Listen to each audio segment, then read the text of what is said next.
So we've talked about kind of the benefits and the things that people can do to kind of use gamification to build their community.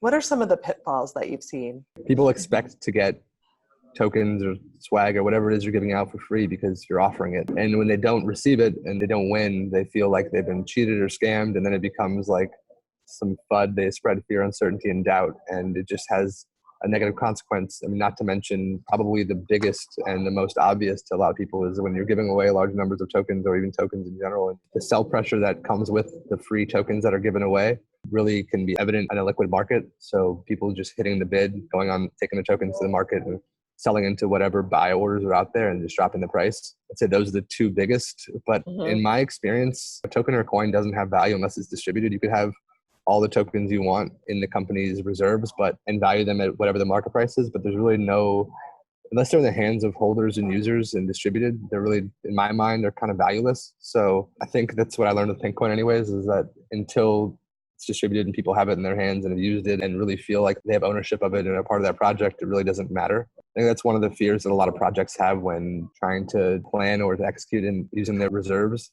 is that they don't want to put it in the hands of people because they fear that the market price will go down because of all the sell pressure. But it kind of makes it more real to everyone else, and it gives them an incentive to want to be a part of a project. I think it's kind of a fallacy that a lot of people in projects have, that distribution is bad. But in reality, like the more hands you can get having the token or being a part of your project, the better it is for the whole project and the future of it, because creates long-term holders. So that's another benefit to kind of incentivizing people to join your social media channels. Yeah, I mean, an example is like when we started Pinkcoin, it was a fair launch project, meaning that there was only distribution through mining in the beginning and then stake.